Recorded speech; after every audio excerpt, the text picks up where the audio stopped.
بسم اللہ الرحمن الرحیم۔ السلام علیکم۔ یہ اس زمانے کی بات ہے جب ہم قاہرہ میں مختلف ممالک کے تاجر حضرات کے ساتھ تجارت کے غرض سے جمع تھے۔ سارا دن بازاروں میں کاروبار کرتے، شام ہوتی تو عمر بن عاص سے منسوب مسجد میں جمع ہو جاتے، تب آپس میں تبادلہ خیال کرتے اور ایک دوسرے کو کاروباری حالات سے آگاہ فرماتے۔ ایک دن ہم حسب معمول مسجد میں بیٹھے گفتگو کر رہے تھے کہ ملحق ستون کے قریب ایک عورت بیٹھی نظر آئی۔ بغداد کا تاجر ذرا تیز ترار تھا۔ وہ اس عورت کے پاس گیا اور کہنے لگا، اللہ کی بندی، تم یہاں کیوں بیٹھی ہو؟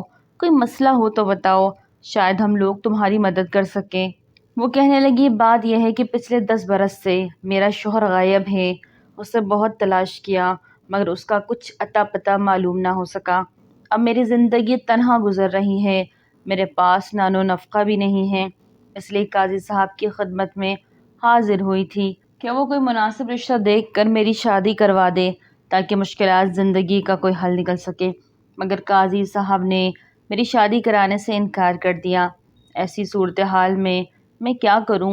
اب ایک ایسے آدمی کی تلاش میں ہوں جو قاضی کے پاس چل کر خود شہادت دے اور اپنے ساتھیوں سے بھی شہادت دلوائے کہ میرا شوہر انتقال کر گیا ہے یا مجھے طلاق دے چکا، تاکہ میں کسی طرح شادی کر سکوں، یا کم از کم وہ قاضی کے پاس چل کر یہ کہہ دے کہ یہ میری بیوی ہے اور میں اسے طلاق دیتا ہوں تاکہ عدت گزارنے کے بعد میں دوسری شادی کر لوں۔ یہ سن کر تاجر نے عورت سے کہا، اگر تم مجھے چند دینار دو تو اس کے عوض میں قاضی کے سامنے اقرار کر لوں گا کہ تم میری بیوی ہو، پھر قاضی ہی کے سامنے تمہیں طلاق بھی دے دوں گا۔ عورت نے روتے روتے چند سکے نکالے جو 1 دینار سے بھی کم تھے اور کہنے لگی، اللہ کی قسم میرے پاس ان سکوں کے سوا کچھ بھی نہیں۔ تاجر نے عورت سے وہ سکے لے لیے۔ اگلے دن وہ عورت کے ساتھ قاضی کی خدمت میں حاضر ہو گیا۔ ہم دیگر تجار دن بھر اپنے اس بغدادی ساتھی کا انتظار کرتے رہے مگر وہ نہیں آیا۔ اگلے دن جب وہ ہمارے پاس پہنچا تو ہم نے اس سے دریافت کیا، کل تم کہاں تھے؟ ہم تمہارا انتظار کرتے رہے، ہمیں بتاؤ کل کیا واقعہ پیش آیا؟ وہ کہنے لگا، چھوڑو جی، آپ کو میری کل کی غیر حاضری سے کیا لینا دینا؟ میرے ساتھ جو بیتی وہ میں بتلانا پسند نہیں کروں گا کیونکہ اس میں میری سبقی ہے۔ ہم لوگوں نے اسے مجبور کیا اور کہا، نہیں نہیں، ہمیں حقیقت حال سے آگاہ کرو، شاید اس میں ہمارے لیے کوئی سبق پوشیدہ ہو۔ پہلے تو اس نے انکار کیا، پھر ہمیں بزد دیکھ کر آخر وہ راضی ہو گیا۔ بولا، میں اس عورت کے ساتھ قاضی کی خدمت میں حاضر ہوا۔ عورت نے قاضی کے سامنے بیان دیا کہ یہ اس کے شوہر ہیں جو 10 سال سے غائب تھے، اب وہ شوہر سے طلاق چاہتی ہے، اس لیے قاضی صاحب ان کے درمیان جدائی کرا دے۔ قاضی صاحب کی دریافت کرنے پر میں نے ان باتوں کی تصدیق کر دی۔ چونکہ اب گواہوں کی ضرورت نہ تھی لہٰذا قاضی عورت سے مخاطب ہوا، کیا تم اپنے شوہر کو اپنے تمام حقوق سے بری کرتی ہو؟ وہ کہنے لگی، نہیں نہیں، اللہ کی قسم میرا اس پر حق مہر ہے، نیز 10 سالوں کا نان و نفقہ کی ذمہ داری بھی اس پر عائد ہوتی ہے۔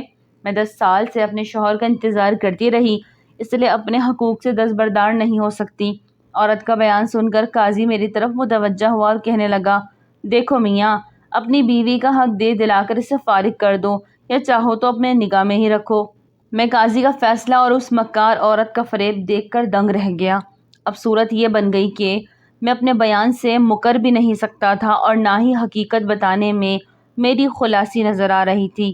گواہ لانے کا بھی کوئی فائدہ نہیں تھا کیونکہ میں قاضی کے سامنے اقرار کر چکا تھا کہ وہ میری بیوی ہے۔ میں ابھی سوچ ہی رہا تھا کہ کیا کروں اور کیا نہ کروں، اچانک قاضی نے پولیس بلا کر مجھے اس کے حوالے کر دیا۔ پولیس افسر نے مجھے حکم دیا کہ اس عورت کو 100 دینار دے دو تو تمہاری جان بخشی ہو سکتی ہے۔ میرے پاس کوئی چارہ کار نہ تھا، میں نے خاموشی سے 100 دینار نکالے اور عورت کے حوالے کر دیے۔ یوں مجھے چند ٹکوں کے عوض 100 دینار کا نقصان بھگتنا پڑا، نیز بری عدالت میں میری جو ذلت اور رسوائی اور سبقی ہوئی وہ اس کے علاوہ ہے۔ یہ کہانی سن کر ہنستے ہنستے ہمارا تو برا حال ہو گیا۔ بیچارہ بغداد والا ساتھی مارے شرم و ندامت کے جلد ہی گھر لوٹ گیا۔ ناظرین، ویڈیو اچھے لگے تو لائک کریں، چینل کو سبسکرائب کریں اور دعاؤں میں یاد رکھیں۔ السلام علیکم۔